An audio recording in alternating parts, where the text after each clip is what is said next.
नमस्कार।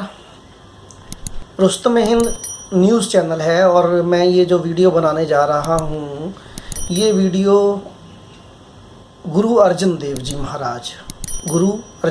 महाराज जिन्होंने सुखमनी साहब की रचना की, जिन्होंने हरमंदिर साहिब जो अमृतसर में है, गोल्डन टेम्पल भी कहते हैं, उस हरमंदिर साहब की रचना के साथ साथ उसका प्रचार और बहुत प्रभावी ढंग से वो नगर बसाया।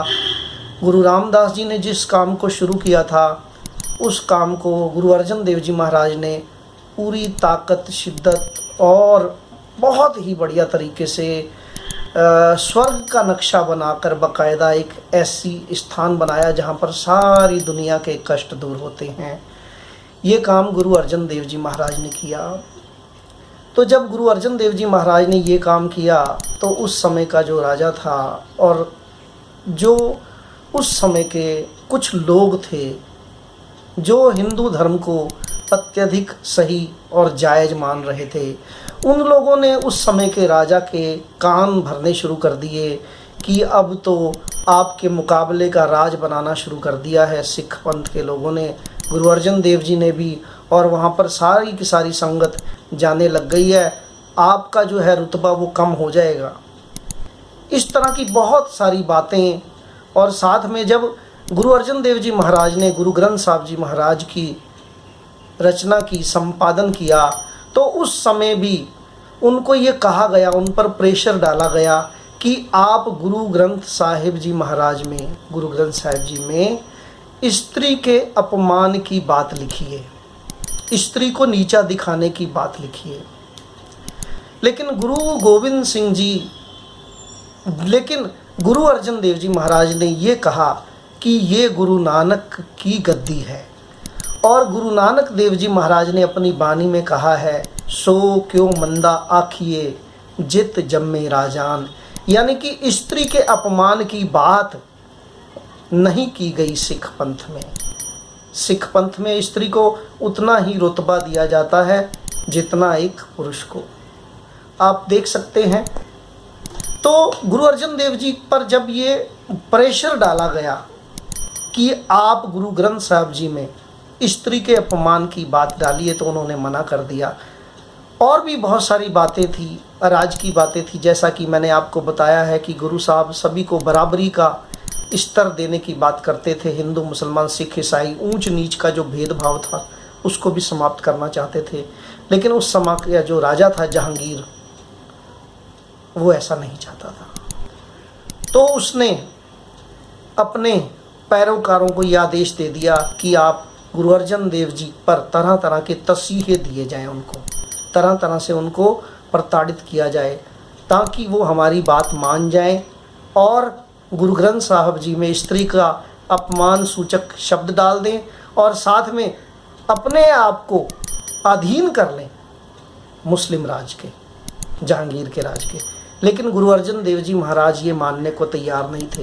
वो कहते थे, मैं परमपिता परमेश्वर की बनाई हुई सृष्टि के अनुसार सभी को बराबर का हक देने में विश्वास रखता हूँ। मैं डरता नहीं हूँ किसी को, क्योंकि मैं किसी से डरता नहीं हूँ, क्योंकि गुरु घर कभी किसी को ना डराता है ना डरता है। निरपाव निर्वैर की अवस्था होती है। आप जी जपजी साहब में शुरू में पढ़ते ही हैं, एक ओंकार सतनाम करता पुरख निरपाव निर्वैर अकाल मूर्त अजूनी सैभ अंगुर प्रसाद, जप आद सच जुगाद सच है भी सच नानक होसी भी सच। ये श्लोक हम पढ़ते हैं। तो गुरु अर्जन देव जी महाराज ने साफ मना कर दिया किसी भी तरह की गलत बात मानने से। जहांगीर और जहांगीर के जितने भी लोग थे उन सब की बातों को इनकार कर दिया। यहाँ तक कई हिंदू, जो नाम मैं लेना चाहूँगा यहाँ पर, उस समय के जो लाला हिंदू थे, ठीक है ना जी, उन्होंने भी बहुत विरोध किया था गुरु अर्जन देव जी का। अब गुरु अर्जन देव जी को देखिए, गुरु अर्जन देव जी पर तसीहे शुरू हुए हैं। तो सबसे पहले क्या किया गया, गुरु अर्जन देव जी के साथ लो जलाई गई। लो यानी कि ईंटों पर एक ईंटों का ढांचा बनाया जाता है, उसके ऊपर लोहे की एक बहुत बड़ी प्लेट रखी जाती है और उसमें आग जलाई गई, जिस पर आजकल आपने देखा होगा पुराने लंगर की प्रसादें या रोटियां भी पकाई जाती हैं। उस तरह की लौ पर गुरु अर्जन देव जी को बैठने का सज़ा सुनाई गई। जहांगीर के राज में गुरु अर्जन देव जी को सज़ा सुनाई गई कि आप लौ पर बैठें। जब ये बात एक मुस्लिम संत के पास पहुंची तो उन्होंने कहा, ये क्या, अगर आप कहें तो मैं जहांगीर की ईंट से ईंट बजा दूं। गुरु साहब ने, गुरु अर्जन देव जी ने कहा, नहीं, ऐसी कोई ज़रूरत नहीं है। जो आपको शक्ति प्राप्त हुई है, कहाँ से प्राप्त हुई है?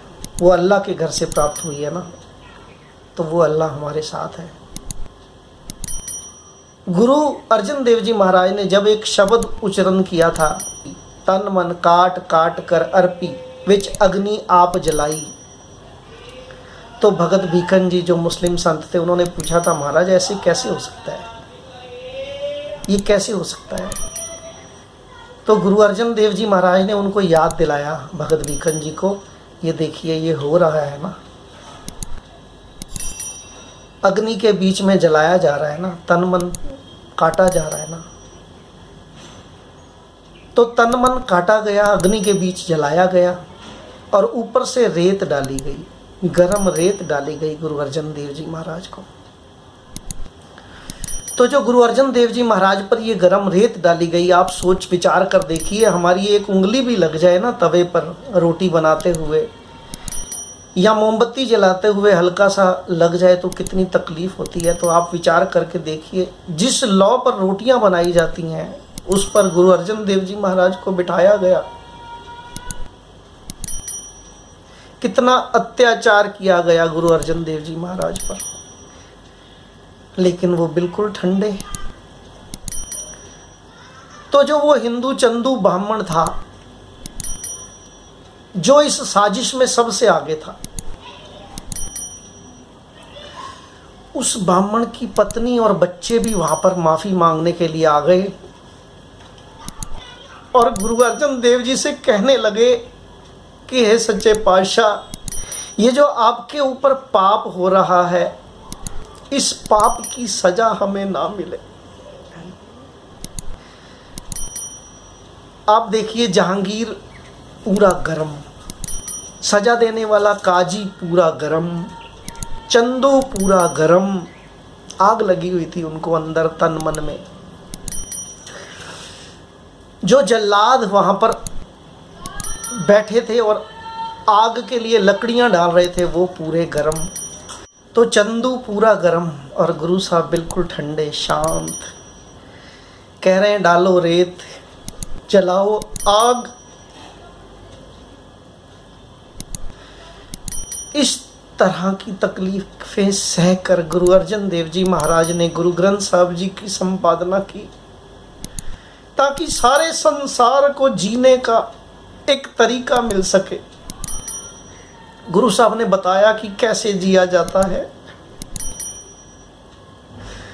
सारियां परेशानियां अपने शरीर पर लेकर पूरे संसार को बुराई की अग्नि से बचाया गुरु अर्जन देव जी महाराज ने।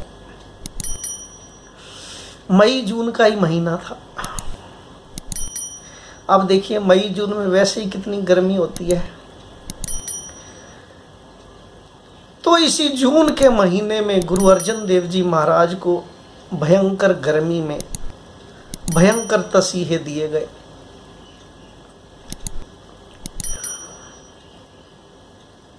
क्योंकि ये कहा जा रहा था काजी द्वारा कि अगर इनका खून का एक कतरा भी धरती पर गिर गया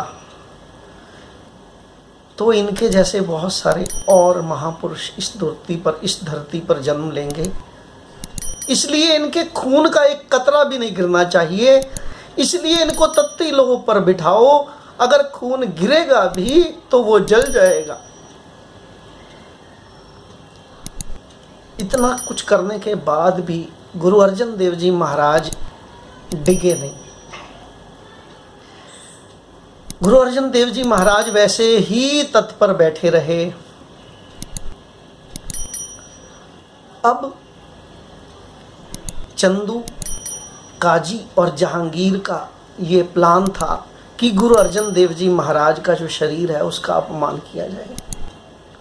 लेकिन गुरु अर्जन देव जी महाराज तो सब जानी जान थे ना।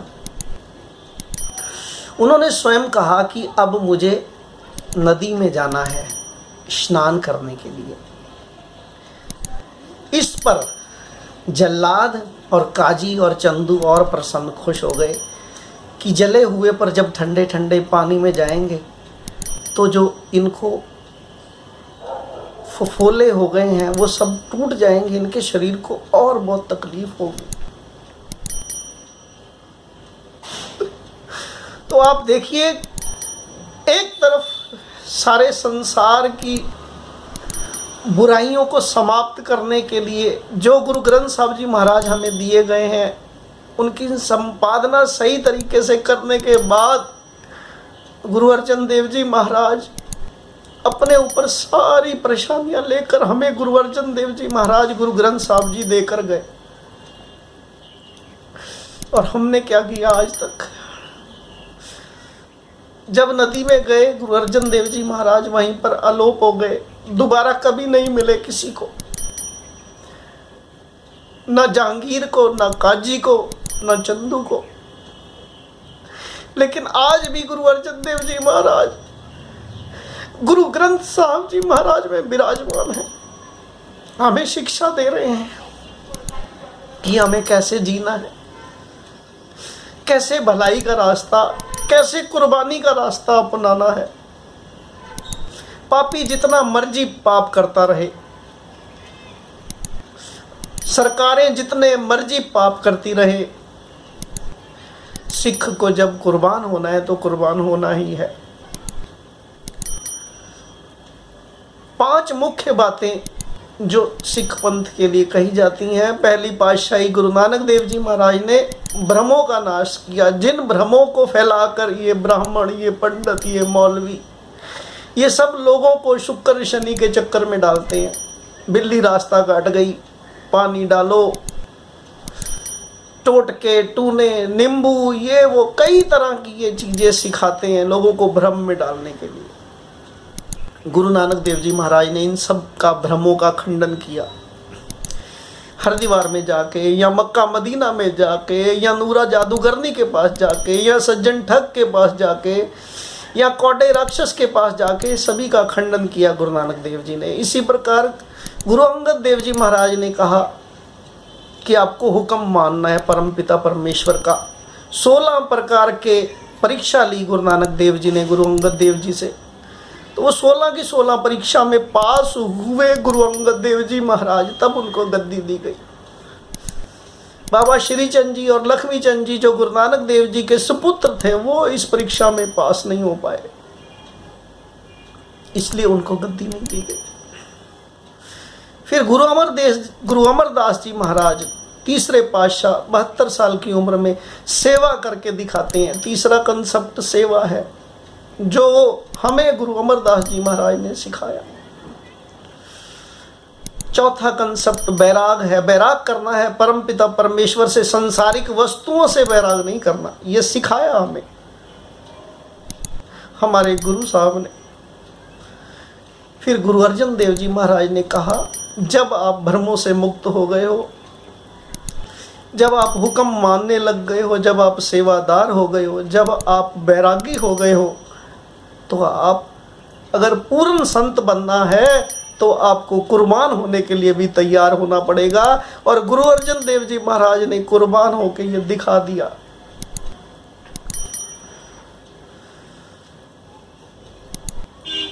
तो आज का जो सिख जगत है वो कितनी बात मान रहा है गुरु अर्जन देव जी महाराज की। आज के जो ये प्रधान हैं, ये जत्थेदार हैं, ये कितनी बातें मान रहे हैं गुरु अर्जन देव जी महाराज की। इनको और हम सभी सिख संगत को ये सोचना पड़ेगा कि हमने क्या कुर्बानी दी है। क्या हमने कोई कुर्बानी दी है? क्या हमने अपनी बुरी आदतें भी कुर्बान की? क्या हमने अपने लालच कुर्बान किए? हम तो लगे हैं शराबें पिला के, कुर्सियां प्राप्त करने के चक्कर में, गद्दियां प्राप्त करने के चक्कर में।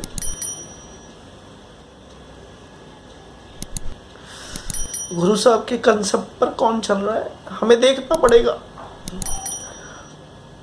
तो मेरा हाथ जोड़ के सारी संगत से निवेदन है कि अगर हमें गुरु अर्जन देव जी महाराज को मानना है, अगर हमें गुरु ग्रंथ साहब जी महाराज को मानना है, तो हमें गुरु अर्जन देव जी महाराज के, गुरु नानक देव जी के 10 गुरुओं के जो आदेश हैं उनको मानना पड़ेगा, उनके कंसेप्ट पर चलना पड़ेगा, जीवन में उतारना पड़ेगा। गुरु ग्रंथ साहब जी महाराज में दी गई आज्ञाओं को मत्था टेकने से, पढ़ने से खाली कुछ नहीं होने वाला, जीवन में उतारना पड़ेगा, वैसा बनना पड़ेगा। तो ये संत वाली बात, संत बन गए गुरु अर्जन देव जी महाराज। सिपाही वाला जो काम है ना, वो गुरु हरगोविंद पातशाह जी ने शुरू किया। जब इतने कष्ट दे दिए गए गुरु साहब को, तब गुरु हरगोविंद पातशाह ने कहा नहीं, अब नहीं, अब मैं सरदारी दूंगा, राज दूंगा। मुस्लिम राजाओं का ये कहना था कोई घोड़े पर नहीं चलेगा, कोई काठी पर नहीं बैठेगा, कोई दस्तार नहीं सजाएगा, कोई पगड़ी नहीं सजाएगा, कोई तख्त पर नहीं बैठेगा। तो गुरु अर्जन देव जी महाराज के बाद गुरु हरगोविंद पातशाह ने सिखों को बोला, शक्तिशाली लोगों को बोला, अगर इज्जत से रहना चाहते हो तो घोड़ों पर आओ, अस्त्र लेकर आओ। तख्त की स्थापना की गई, अकाल तख्त साहब की, श्री अकाल तख्त साहब की स्थापना गुरु हरगोविंद पातशाह जी ने तब की। तो जो भी लोग उनके बाद अकाल तख्त पर बैठे थे या बैठे हैं या बैठते हैं, क्या कभी उन्होंने सोचा है कि गुरु साहब के क्या हुक्म है? क्या वो किसी राज के अधीन है? तो वो ऐसे हुक्म या आदेश क्यों जारी करते हैं जिससे सिख समाज को और दूसरे समाज को परेशानी होती हो? निवेदन है मेरा सभी से, मैं इस लायक नहीं हूँ कि मैं श्री अकाल तख्त साहब पर किसी भी प्रकार की कोई टिप्पणी कर सकूं। अरे सच्चे पातशाह, हम सबको समत बख्शो, एकता बख्शो सिखों में, सिखी में, ताकि सारे संसार में कोई सिख के लिए या सिखी के लिए या और समाज के लोगों के लिए बुरा ना सोच सके। तो आइए, अगर हमने गुरु अर्जन देव जी महाराज का पर्व मनाना है तो उनके जैसे बनकर मनाएं, उनके जैसे कुर्बान होने को तैयार हो जाएं, अपनी बुराइयों को कुर्बान करें, अपने नशे की आदतों को कुर्बान करें, अपने झूठ बोलने की आदतों को कुर्बान करें, अपने द्वेष फैलाने की, भ्रम फैलाने की, भ्रष्टाचार फैलाने की आदतों को बंद करें। इतना ही कहना चाहूँगा। सत श्री अकाल, नमस्कार। वाहिगुरु जी का खालसा, वाहिगुरु जी की फतेह।